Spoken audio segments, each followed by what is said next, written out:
Hi, my name is Daniel Brooks. I'm from Toronto, and I work as an electrician. I never believed in haunted places. I used to think ghost stories were just made-up tales to scare kids. But what I'm about to tell you is real. 3 years ago, after my divorce, I moved to a small town in Canada called Maplewood. What happened there changed everything I thought I knew about life, death, and what might linger between the two. I never believed in haunted places. Growing up, I always thought ghost stories were just campfire tales told to scare kids. But what happened to me 3 years ago in a small Canadian town changed everything I believed about life, death, and what might linger between the two. It started after my divorce. I'd been living in Toronto, working long hours as an electrician. When my marriage ended, I wanted a break, somewhere quiet, away from noise, people, and memories. So when I saw a cheap listing online for a riverside house in Maplewood, a small town about 4 hours north, I didn't think twice. The pictures looked peaceful. An old two-story home surrounded by forest, right next to a narrow river. The ad said, "Perfect for a quiet life. Needs a little renovation." It felt like fate. I signed the lease that same week. When I arrived in Maplewood, it felt almost too peaceful. The streets were clean, people polite but distant. A thin fog always seemed to hang over the trees, even in daylight. I reached the property just before sunset. The house was older than the photos showed. The paint on the wooden walls had faded. The windows were dusty, and the roof looked like it hadn't been touched in years. Still, something about it drew me in. As I opened the gate, I noticed a faint engraving on the mailbox. The name, H. Langdon. I assumed that was the previous owner. The mailbox was rusted shut, but when I tapped it, it made a hollow metallic echo that rang through the still air. Inside, the air smelled old, like wet wood and something faintly metallic. The floors creaked under my boots. But the place had charm. A large fireplace in the living room, an old staircase with carved railings, and wide windows facing the river. By nightfall, I'd unpacked most of my things. The power worked fine. I made myself a coffee and sat by the window, looking out at the river that shimmered under the moonlight. For the first time in months, I felt peace. Until I heard it. A soft knocking, 3 short taps, from the back door. I froze. It was around 11 p.m., and I hadn't seen another house nearby on my drive in. I turned off the light and waited. The knocking didn't repeat. When I finally gathered the courage to check, the back door was shut tight. I stepped outside. Nothing but the sound of flowing water and wind in the trees. I told myself it was probably just the wood contracting in the cold. Old houses make sounds. But when I came back inside, I noticed something strange. On the kitchen table, next to my coffee mug, lay a small river stone, round, smooth, and wet, as if someone had just taken it out of the water and placed it there. I hadn't seen it before. I tried to laugh it off. Maybe I'd tracked it in from outside without realizing. I threw it into the trash and went to bed. That night, I dreamt I was standing by the river, watching a woman in a long white dress slowly walking into the water. Her hair floated behind her, black and heavy. I tried to call out to her, but my voice didn't come. The last thing I saw before waking was her hand reaching up from the water, pointing directly at me. I woke up drenched in sweat. The next morning, the first thing I noticed was the river stone back on the kitchen table. Wet again.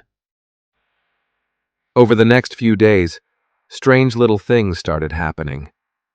Doors that I was sure I'd closed were open in the morning. The smell of damp wood grew stronger at night, and sometimes, when I turned off the lights, I swore I could hear faint whispering. like a woman's voice, carried through the walls. I told myself it was my mind playing tricks. The isolation, the quiet, maybe even leftover stress from the divorce. But on the fifth night, something happened I can't explain.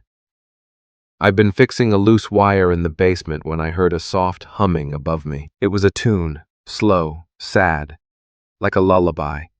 I climbed the stairs, but the moment I reached the top, it stopped. The living room was empty, but the window facing the river was open, curtains blowing inward. When I stepped closer, I saw a figure across the riverbank. A woman, standing still, half hidden by the fog.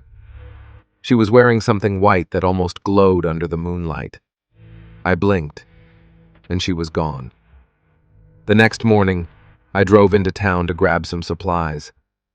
At the small grocery store, the cashier, an older lady, looked at me strangely when I mentioned where I lived. "You rented the Langdon place?" she asked quietly. When I nodded, her face turned pale. I didn't think anyone would move there again after what happened. I frowned. "What happened?" She hesitated. "You should ask the sheriff." It's not my story to tell. That afternoon, I went to the Maplewood Sheriff's office. The man behind the desk was in his 50s, gray hair, tired eyes. When I told him where I was staying, he sighed and rubbed his temples. "That house has been empty for years," he said. "Used to belong to Henry Langdon and his wife, Margaret. He was a fisherman, good man. But one winter night, about 20 years ago, Margaret disappeared. They found her shoes by the river, but never her body. Henry went crazy looking for her, died in that same house a year later. People say he never left." He looked at me seriously. "If you hear anything strange, son, don't go near the river at night." That night I couldn't sleep. Every creak, every gust of wind made my skin crawl. At around 2 a.m., I heard the humming again. This time louder. It was coming from downstairs. I grabbed my flashlight and went to the living room. The window was open again, wide this time. The cold wind blew in, and there, on the windowsill, lay another wet river stone. The flashlight flickered. Then, from the darkness outside, I saw movement, something white floating slowly toward the window. I stepped back. My heart pounded. As the shape drew closer, I could make out a face, pale, hollow-eyed, with black hair dripping wet. Her lips moved soundlessly, but I could feel the air thicken, as if the house itself was holding its breath. I stumbled backward, knocking over a chair, and the light went out. When I managed to switch it back on, she was gone. The window slammed shut on its own, shaking the glass. The next morning I decided to leave. I packed what I could and drove to the nearest motel, but when I reached the end of the dirt road, my car engine died. It simply stopped, as if something had drained the life out of it. The dashboard lights flickered, then went completely dark. I got out, phone in hand, but there was no signal. The road was empty, just forest and fog. I turned to look back at the house. Through the mist, I could see a figure standing on the porch, not moving, watching me. I don't know how long I stood there before the engine suddenly started again. I drove away as fast as I could, but later that night, when I checked into the motel, I saw something that made my blood run cold. On the passenger seat of my car, lying perfectly centered, was a single wet river stone. I didn't sleep much that night at the motel. Every time I closed my eyes, I saw that pale face outside the window, those hollow, lifeless eyes staring at me through the fog. By morning, I tried to convince myself it had all been a nightmare brought on by stress and exhaustion. Maybe I'd imagined it all. But the river stone on the passenger seat was real, cold, wet, heavy. as if it had just been pulled from the current. I threw it into the motel trash and told myself I'd never go near that house again. But fate, it seems, had other plans. 2 days later, I got a call from the property owner, a man named Mr. Keller. He said he needed me to return to the house to sign some final documents related to the lease termination. He promised he'd meet me there at noon, in daylight. I almost refused, but a part of me, maybe curiosity, maybe stupidity, agreed. The drive back to Maplewood was eerily quiet. The sky hung low and gray, the trees on both sides of the road bending slightly under a heavy wind. As I neared the familiar dirt path leading to the river house, I felt my stomach twist. The house looked exactly as I'd left it, still, silent, almost watching. But there was something new. A thin trail of footprints led from the porch down to the riverbank. Bare feet, small, feminine. I parked the car and called Mr. Keller. No answer.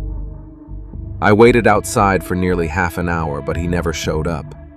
Finally, against every instinct screaming at me not to, I unlocked the front door and stepped inside. The air was colder than before, unnaturally cold for midday, and the smell of dampness had grown stronger, almost unbearable. The living room was just as I'd left it, except for one thing. On the fireplace mantel sat 3 river stones, neatly lined up in a row, each one darker than the last. I backed away slowly, my heart pounding in my throat. That's when I heard a sound from upstairs. Footsteps. Slow, deliberate, pacing across the hallway. I froze. "Mr. Keller?" I called out, though I already knew it wasn't him. No answer. The steps stopped.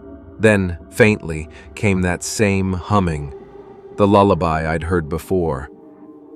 I forced myself up the stairs, each creak echoing like thunder in the silence. The humming grew clearer with every step. It was coming from the master bedroom, the one I hadn't entered since I moved in. The door was slightly ajar, light spilling from inside. When I pushed it open, the room was empty, except for a large old mirror leaning against the far wall. The tune stopped the moment I stepped inside. I looked around. Dust, cobwebs, old furniture covered in white sheets. Nothing else. But when my eyes returned to the mirror, I froze. My reflection was wrong. I was standing still, but in the reflection, my face turned slightly to the left, as if looking at something beside me. Then, behind my reflection, I saw her, the woman from the river, pale, drenched, standing inches away. I spun around, nothing there. When I turned back to the mirror, she was gone. I stumbled backward, knocking over a small table. A drawer fell open, spilling old papers onto the floor. Among them I saw a photo, faded, water-damaged, showing a man and woman standing by the same river. The man had his arm around her shoulders. On the back of the photo, in smudged ink, were the words, "Henry and Margaret, summer 1983. The paper was damp, as if it had just come out of water. I shoved the photo into my jacket and ran downstairs. Outside, the air felt heavy, the sky darker, though it was still afternoon. I decided to leave immediately. But as I reached the car, I saw someone standing by the riverbank. A man this time, tall, wearing old fishing clothes, staring into the water. "Hey!" I shouted, hoping it was Keller. He didn't move. When I got closer, I realized something was wrong. His clothes looked wrong, old-fashioned, soaked through, torn at the edges. "Sir, are you okay?" I said, my voice trembling. The man slowly turned his head toward me. His eyes were cloudy, almost white, and his mouth hung open slightly, as if struggling to speak. Then, in a voice that sounded like water bubbling over rocks, he whispered, She's still down there. Before I could react, he stepped forward, into the river, and vanished beneath the surface without a ripple. I stumbled back, heart racing, and ran to my car. The engine sputtered, then died again. I don't remember the drive back to town clearly. I must have restarted the car somehow, but my hands were shaking the whole way. I went straight to the sheriff's office. When I told him what I'd seen, he just stared at me quietly for a long time. Then he said, "You need to stay away from that property.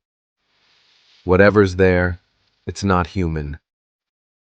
He showed me an old file, newspaper clippings, photos, handwritten notes. According to the records, Henry Langdon hadn't just gone mad after his wife's disappearance. Witnesses said he'd claimed to see her every night by the river, calling his name. One night, he'd left the house and never returned. They found his body days later, downstream, tangled in reeds. The sheriff leaned back. Some say he drowned himself. Others say she pulled him in. He closed the file and looked at me with tired eyes. "You said you saw a man by the river today." I nodded. He sighed. "You're not the first." I decided I couldn't just walk away without understanding what was happening. That night, I rented a small camera and flashlight from a hardware store in town. If I could record what I saw, maybe I could prove to myself I wasn't losing my mind. I returned to the house just before dusk. The river was calm, reflecting the blood-orange sky. Inside, the air was freezing again. My breath came out in visible puffs. I set up the camera on the kitchen table, facing the window, and started recording. "October 21st, I said into the lens. "I'm here to find out what's haunting this place." I walked through each room, narrating quietly. Nothing happened for the first hour. Then the humming began again, faint but clear. The temperature dropped suddenly. The camera flickered. I followed the sound to the living room. The mirror from upstairs was now standing against the fireplace. I swear it hadn't been there before. My own reflection looked pale and distorted. The humming grew louder. Suddenly, from behind me, the back door slammed open. The wind roared through the room, and the mirror's surface rippled like water. And then, from inside the reflection, a hand reached out, pale, dripping, trembling. It pressed against the inside of the glass, leaving a wet print. I couldn't move. Then, faintly, I heard a voice, the same one from my dream, greater than "help me." I stepped closer, trembling. "Who are you?" The face began to form behind the glass. Margaret's. Eyes sunken, lips blue, her expression filled with sorrow. She whispered, "He didn't mean to do it." Before I could react, the mirror cracked violently, a loud splitting sound that made my ears ring. The lights flickered, and for a brief second, I saw Henry's reflection standing beside her, his face twisted with guilt and rage. The power went out. When I turned on my flashlight, the mirror was gone. Only shards of glass remained on the floor, glistening like ice. I ran to the camera. It had shut off on its own, but the red recording light blinked twice, as if saving something. I left that night and drove straight to town again. At the motel, I replayed the footage. Most of it was just static and flickering lights. But at one point, right before the door slammed, I heard a whisper on the recording. A man's voice saying, "Don't let her out." I didn't sleep. The next morning, I woke to a knock on the motel door. When I opened it, a young woman stood there, maybe in her 30s, wearing a dark coat. "You're the one staying at the Langdon house, right?" she asked. I nodded cautiously. "My name's Clara. Henry and Margaret were my grandparents." When she said the words, "Henry and Margaret were my grandparents," I just stood there, unable to speak. The air in the motel hallway seemed to thicken. Clara stepped closer, lowering her voice. I've been trying to find out what really happened to them for years. No one in town talks about it anymore. But when I heard someone had moved into their house again, she looked at me with a mixture of pity and fear.